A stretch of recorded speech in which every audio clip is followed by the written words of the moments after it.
Hello. നമ്മളെപ്പോഴും എന്തെങ്കിലും ക്രാഫ്റ്റൊക്കെ ചെയ്യാൻ നോക്കിയിട്ട് മൊത്തത്തിൽ കുളമാവുകയാണല്ലോ ചെയ്യാറ്. അപ്പം ഞാൻ വിചാരിച്ചു ഇന്നൊരു കുളം ഉണ്ടാക്കാൻ. അപ്പോൾ ഇത് കുളമായോ ഇല്ലയോ എന്ന് നിങ്ങൾ കണ്ടിട്ട് പറയണം. Let's go. ഇതിന് വേണ്ട സാമഗ്രികൾ എന്തൊക്കെയാണെന്ന് ഞാൻ വഴിയേ പറയാം.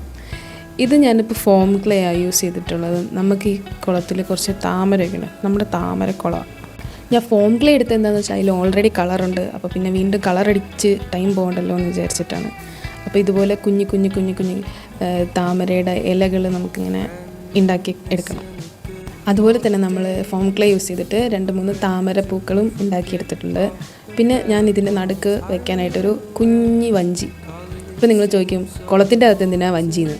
അത് പിന്നെ അങ്ങനെ ചോദിച്ചാൽ ഞങ്ങളിവിടെ വഞ്ചി പണിതത് അതുകൊണ്ടാണ്. ഇത് ഞാൻ ബിരിയാണി വാങ്ങിയപ്പോൾ കിട്ടിയ പാത്രത്തിൻ്റെ അടപ്പാണ്. അപ്പോൾ ഞാൻ അതിലൊരു ഗ്രീൻ കളർ പെയിൻറ്റ് ബേസായിട്ട് അടിച്ചു. പിന്നെ അതിൻ്റെ മുകളിൽ അത് ഉണങ്ങിക്കഴിഞ്ഞപ്പോൾ ഗ്ലാസ് പെയിൻറ്റും ഉണ്ട്. ജസ്റ്റ് ഒരു അവിടെ ഇവിടെ ഒരു ഷെയ്ഡ് വ്യത്യാസം കിട്ടാൻ വേണ്ടി ഗ്ലാസ് പെയിൻറ്റും കൂടെ യൂസ് ചെയ്തു. പിന്നെ നമ്മുടെ ഈ ഉണ്ടാക്കിയ സാധനങ്ങളൊക്കെ ഇതിലിങ്ങനെ ഒട്ടിച്ചൊട്ടിച്ച് കൊടുത്തു ഫെവിക്കോൾ കൊണ്ട്. പിന്നെ ലാസ്റ്റ് റെസിൻ യൂസ് ചെയ്തിട്ട് ആ വെള്ളത്തിൻ്റെ എഫക്റ്റ് കിട്ടാൻ വേണ്ടി റെസിൻ ഒഴിച്ച് നമ്മളിങ്ങനെ എല്ലായിടത്തും ഫില്ല് ചെയ്തു.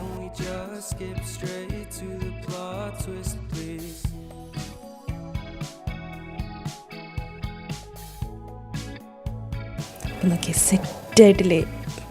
ഇത് നമുക്ക് വേണമെങ്കിൽ കുറച്ച് മാഗ്നറ്റ്സ് ബാക്കിലൊട്ടിച്ച് കൊടുത്താൽ ഫ്രിഡ്ജ് മാഗ്നറ്റായിട്ട് യൂസ് ചെയ്യാം. ഇല്ലെങ്കിൽ നമുക്ക് വാൾ ഡെക്കറായിട്ട് യൂസ് ചെയ്യാം. ഇല്ലെങ്കിൽ നമുക്ക് ടേബിൾ ഡെക്കറായിട്ട് യൂസ് ചെയ്യാം. നമുക്ക് ഇഷ്ടമുള്ള പോലെ യൂസ് ചെയ്യാം. അപ്പോൾ നിങ്ങളുടെ അഭിപ്രായങ്ങളും നിർദ്ദേശങ്ങളും കമൻറ്റ് ബോക്സിൽ എന്നെ എഴുതി അറിയിക്കുക. നന്ദി.